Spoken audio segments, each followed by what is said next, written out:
Did you know that every time Pinocchio lied, his nose grew for a reason much deeper and more ancient than you might imagine? What you're about to discover will completely change your perception of this seemingly simple story of a puppet who wanted to become a real boy. There's a secret buried over 4,000 years ago that connects Pinocchio to humanity's oldest civilizations, to the sacred rituals of ancient Egypt, and to the mysteries that have shaped our very understanding of truth and lies. Before we continue this fascinating journey through time, subscribe to the channel and leave a comment telling us what time you're watching this video. Let's discover together the most popular time to unravel ancient mysteries. Now imagine for a moment you're in an ancient library, leafing through ancient scrolls when suddenly you come across a story that seems strangely familiar. An artificially created being struggling to become truly human. But this story wasn't written by Carlo Collodi in 1883. It's much, much older. The connection between Pinocchio and the ancient myths of humanity is one of the most surprising discoveries of modern anthropology. When Carlo Collodi wrote The Adventures of Pinocchio, he wasn't just creating a children's story. He was, consciously or not, bringing to life one of the most profound and universal archetypes of human experience. The quest to transform the artificial into the authentic, the false into the true. Let's begin our journey in ancient Egypt. Approximately 4,000 years ago, in the temples of Memphis, priests told the story of Khnum, the potter god who molded human beings on his pottery wheel. But there was something more intriguing in these narratives, the belief that some of these creations could take on a life of their own through magic and inner truth. The Egyptians believed that lies had a physical weight, that they literally deformed the soul and, consequently, the body. In the Egyptian Book of the Dead, we find the concept of Mat, the goddess of truth and justice. During the judgment of the dead, the deceased's heart was weighed against Mat's feather. If the heart was weighed down by the lies of earthly life, the soul would be devoured. It's fascinating how this idea that lies have a physical weight, a visible consequence, is directly echoed in Pinocchio's growing nose. But the connection goes beyond Egypt. In ancient Mesopotamia, over 3,500 years ago, we find the Epic of Gilgamesh, which tells the story of Enkidu, a being created by the gods from clay to be Gilgamesh's companion. Enkidu begins as a wild, artificial creature, but through his experiences and learnings about humanity, he transforms into something closer to what we consider truly human. Jewish tradition also offers valuable clues. The golem, this clay creature, brought to life through sacred words, represents another facet of this universal archetype. In the 16th century, Rabbi Judah Loew ben Bezalel of Prague is said to have created a golem to protect the Jewish community. But there are much older versions of this legend, some dating back to the Talmudic period, over 1500 years ago. The golem, like Pinocchio, wrestles with fundamental questions of identity, purpose, and the nature of true humanity. In ancient Greece, Prometheus molds the first humans from clay and gives them divine fire. Pygmalion sculpts Galatea, and his love brings her to life. In all these narratives, we see the same pattern: artificial creation, the search for true humanity, and transformation through moral and emotional experience. What makes Pinocchio unique is not only his artificial origins, but specifically how his relationship with truth and lies manifests physically. And here we come to the heart of the 4,000-year-old mystery. Why exactly does he have a nose? In ancient medical and philosophical traditions, the nose has always been considered more than a simple sensory organ. In traditional Chinese medicine, which dates back over 3,000 years, the nose is seen as a direct reflection of a person's moral integrity. It is believed that changes in the nasal appearance can indicate internal spiritual imbalances. The ancient Greeks had a specific word for this: rhinoscopy, the art of reading a person's character through the shape of their nose. Aristotle, in his writings on physiognomy, argued that the nose revealed fundamental aspects of a person's personality and honesty. But let's dig deeper. In Egyptian Hermetic tradition, the nose was associated with the concept of the Ak, one of the 5 parts of the human soul responsible for perceiving truth. When someone consistently lied, it was believed that the Ak would become deformed, and this deformation would eventually manifest physically. It's important to understand that Collodi wasn't writing in a cultural vacuum. The 19th century was a time of rediscovery and reinterpretation of ancient traditions. The brothers Grimm were collecting Germanic folktales with ancient roots. Hans Christian Andersen was creating stories that echoed universal themes of human transformation. Collodi was part of this romantic movement that sought to reconnect modern literature with the archetypal truths of human experience.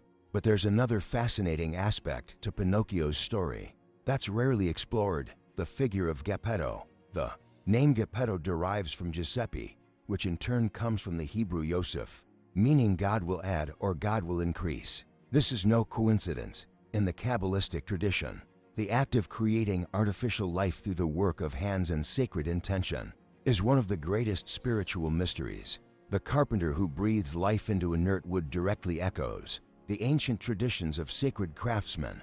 In ancient Egypt, sculptors who created statues of the gods underwent specific purification rituals because it was believed their creations could become receptacles for divine forces. In early Christian tradition, Saint Joseph, the earthly father of Jesus, was a carpenter, and this profession carried profound symbolism about transforming raw material into something sacred.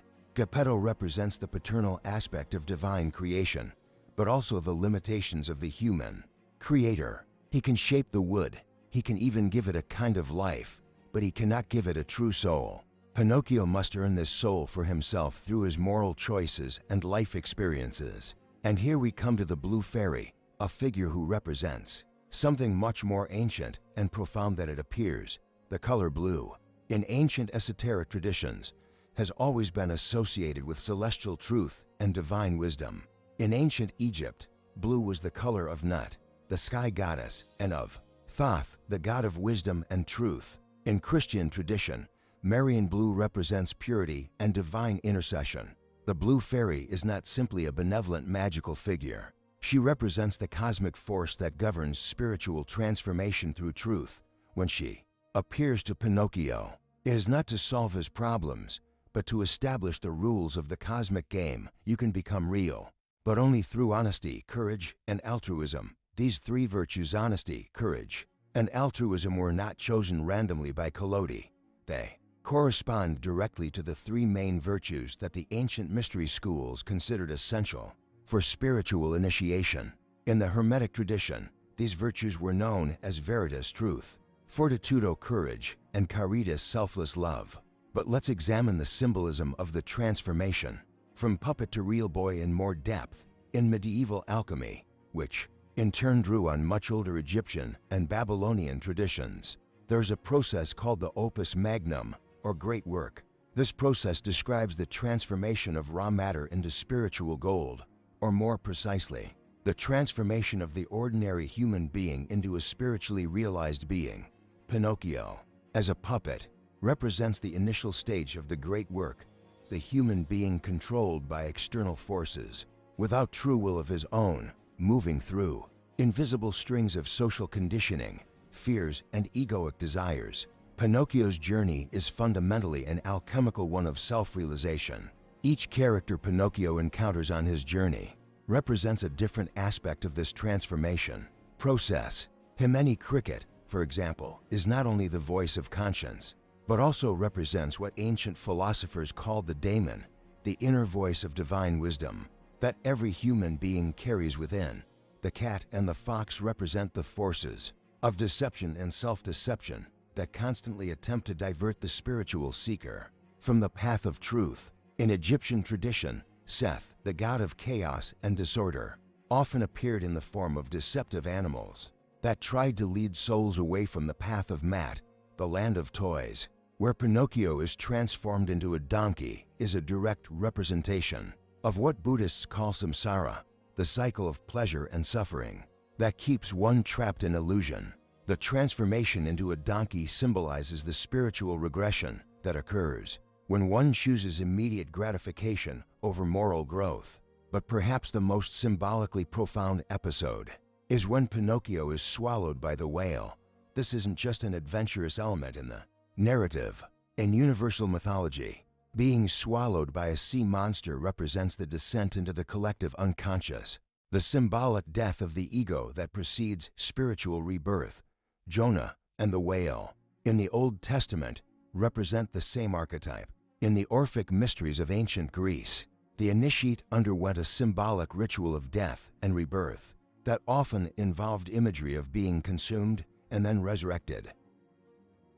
Inside the whale, Pinocchio meets Geppetto, his creator. This encounter represents the moment when the spiritual seeker finally understands his true origin and purpose. It is no coincidence that it is through the act of saving his father that Pinocchio finally becomes real. Genuine altruism, placing the well-being of others above one's own, is considered in all spiritual traditions to be the ultimate sign of spiritual maturity. Now, you may be wondering, but how do we know that Collodi was consciously working with these ancient symbols? The answer lies in the historical and cultural context of 19th century Italy. Collodi wrote Pinocchio during the Risorgimento period, when Italy was unifying as a nation. There was a revival of interest in classical Greco-Roman traditions, as well as a growing fascination with the occult and Hermetic traditions. Italy itself is the birthplace of the Renaissance, a period when artists and thinkers such as Leonardo da Vinci, Marsilio Ficino, and Pico della Mirandola were actively studying and incorporating ancient esoteric traditions into their works. Collodi, as an intellectual of his time, was immersed in this rich tradition of Hermetic symbolism. Furthermore, Freemasonry was very active in 19th century Italy, especially among the intellectuals involved in Italian unification. Masonic rituals are replete with symbolism that derives directly from the ancient Egyptian and Greek mystery schools. It is very likely that Collodi was at least familiar with these symbols, even if he was not an initiate himself. But let's go beyond historical speculation and examine more concrete evidence. Carl Jung, the famous Swiss psychologist, spent decades studying what he called the collective unconscious archetypal patterns that appear consistently in the mythologies, dreams, and stories of all human cultures. Jung identified what he called the archetype of individuation, the psychological journey of becoming a complete and integrated individual. The story of Pinocchio corresponds almost perfectly to what Jung described as the process of individuation. It begins with a state of unconsciousness the puppet controlled by others, passes through a series of trials and temptations, the various deceptive characters, and dangerous situations, includes a descent into the unconscious being swallowed by the whale, and culminates in the integration and realization of the true self becoming a real boy. Closing parenthesis. Jung also noted that the individuation archetype often involves a father figure, Geppetto, and a feminine wisdom figure, the blue fairy. These represent the masculine and feminine aspects of the psyche that must be integrated for true psychological maturation to occur. But there is another aspect of Pinocchio's story that connects directly with even older traditions: the concept that words and intentions have literal creative power. At the beginning of the Gospel of John, we read, "In the beginning was the Word, and the Word was with God, and the Word was God." This idea that the divine word has literal creative power is not exclusively Christian. In ancient Egypt, Ta was believed to have created the world through the spoken word. In Hindu tradition, the concept of as the primordial sound from which all creation emerges serves the same purpose. In Jewish Kabbalah, the Hebrew words used to create the golem are considered literally creative. Pinocchio comes to life when Geppetto expresses his wish for him to become a real boy. But he only becomes truly real when he learns to use his own words honestly and constructively. Lying is a way of using the creative power of words in a destructive way, hence the physical consequence of the growth of the nose. There is another fascinating parallel that is rarely explored: the connection between Pinocchio and shamanic traditions of transformation. In many indigenous cultures around the world, shamans undergo initiation rituals that involve symbolic death and rebirth as real or awakened beings. As opposed to the dormant state of ordinary consciousness, these rituals often involve being symbolically dismembered and then reconstituted, or being swallowed by a totem animal and then reborn. Pinocchio's journey through various transformations: puppet, lying boy, donkey, and finally real boy remarkably mirrors these ancient shamanic patterns of consciousness transformation. In Native American tradition, especially among the Hopi and Navajo, there's a concept that Kachina dolls can become inhabited by real spirits through appropriate rituals and pure intention. These dolls, when awakened, are considered a bridge between the spirit world and the physical world, much like Pinocchio's role as a bridge between the artificial and the real. Now, let's examine a particularly intriguing aspect of the story. Why is Pinocchio made of wood specifically? In Celtic tradition, certain trees were considered sacred and capable of harboring spirits. The oak, yew, and ash were especially venerated as trees that could serve as bridges between worlds. In Norse tradition, Yggdrasil, the world tree, connects all 9 realms of existence.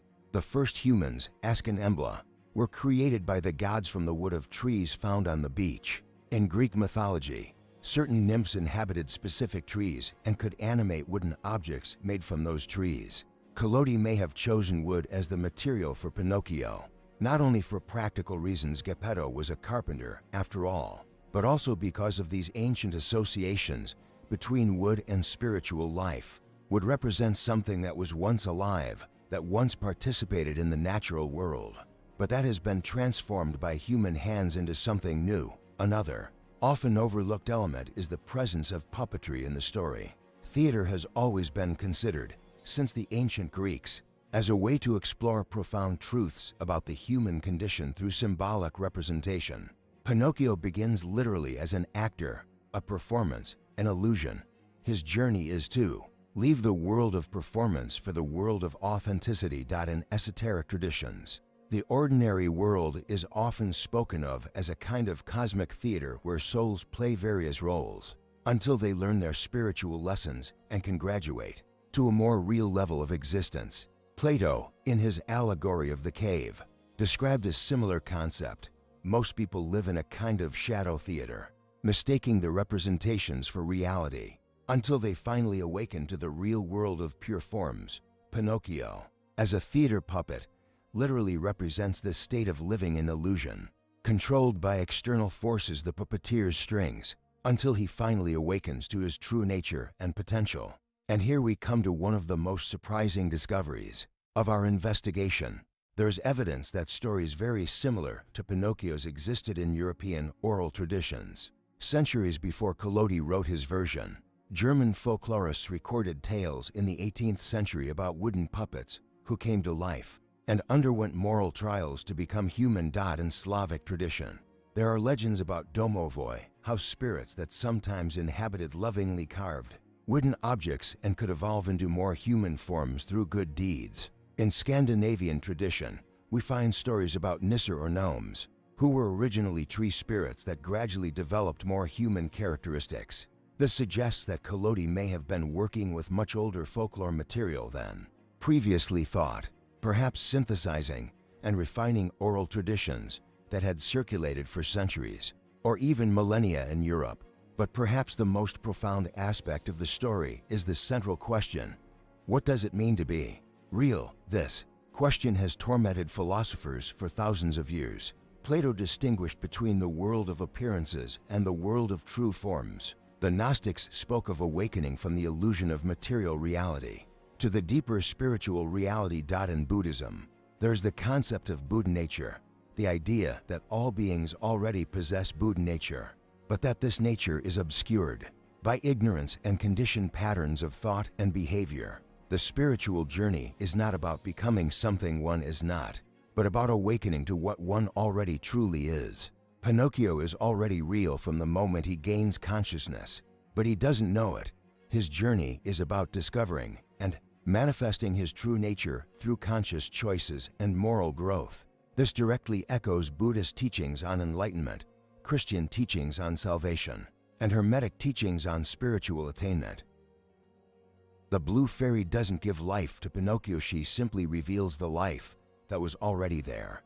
Geppetto doesn't create a soul for Pinocchio, he creates a vehicle through which a soul can express itself and evolve. This is a crucial distinction. that connects the story directly to humanity's deepest spiritual traditions. In the Kabbalistic tradition, there's the concept of tikkun, repairing or correcting the world through conscious and moral actions. Every human being has the potential to contribute to this cosmic repair through their choices. Pinocchio, through his journey of self-knowledge and moral growth, is participating in this cosmic process of tikkun. And here we come to an even deeper understanding. Pinocchio is not just a story about a puppet who becomes a boy. It is a sophisticated metaphor for the process of spiritual awakening that all mystical traditions recognize as the true purpose of human existence. Each of us begins life as a kind of puppet, controlled by instincts, social conditioning, unconscious fears, and egoic desires. Our spiritual work is to gradually cut these invisible strings and learn to move through life according to our true nature and deepest values. Pinocchio's lies represent all the ways we disconnect from our inner truth. Every time we act against our conscience, every time we deny our deepest values for temporary gain, every time we live an inauthentic life to meet others' expectations, our nose metaphorically grows. The growth of a nose is not a punishment, but compassionate feedback from the universe, a way of showing us when we are straying from the path of authenticity. Similarly, the consequences of Pinocchio's actions are not arbitrary punishments, but natural results of living out of alignment with one's true nature. When Pinocchio finally becomes a real boy, he hasn't fundamentally changed, he's simply aligned his outward expression with his true inner nature. This is the 4,000-year-old secret that esoteric traditions have always taught. We don't need to become something other than we are. We need to become who we truly are. The story of Pinocchio, therefore, is a map of the human spiritual journey encoded in a narrative that can be enjoyed by both children and adults, both as entertainment and as a spiritual guide. It is a perfect example of how the deepest truths of human existence can be conveyed through seemingly simple stories that carry within them the accumulated wisdom of millennia of human spiritual seeking. When we understand Pinocchio in this broader context, each retelling of the story reveals new layers of meaning. It's no longer just a children's tale about being honest. It's a sophisticated treatise on the nature of reality, authenticity, and spiritual transformation, connecting us with humanity's oldest and deepest intuitions about what it means to be truly human. And perhaps this is the true 4,000-year-old secret behind Pinocchio, that all human cultures, regardless of their geographical or temporal separation, intuitively recognize the same fundamental journey of spiritual awakening. Pinocchio is simply the 19th century Italian version of this universal journey, a version that managed to capture and convey this ancient wisdom in a way that continues to resonate with people of all ages around the world. Every time a child hears the story of Pinocchio, they are being gently and playfully introduced to the deepest mysteries of human existence. And every time an adult revisits the story, they have the opportunity to rediscover truths about themselves that they may have forgotten in the hustle and bustle of everyday life. Thus, Pinocchio's true legacy is not its film adaptations or commercial products, but its continuing function as a vehicle for transmitting human spiritual wisdom. It is a reminder that we are all, in a sense, puppets in the process of becoming real, and that this transformation is both possible and necessary for a truly fulfilling and authentic life. The nose that grows when we lie isn't just a fanciful element of the story, it's a perfect symbolic representation of how life always shows us, in one way or another, when we're living out of alignment with our deepest truth. And the blue fairy who appears in our moments of greatest need represents the cosmic wisdom that is always available to guide us if we're willing to listen and follow it. This is the true magic behind Pinocchio, and why the story continues to enchant and transform people more than a century after it was written. It carries within it not only Carlo Collodi's creativity, but also the accumulated wisdom of 4,000 years of human search for truth, authenticity, and spiritual fulfillment.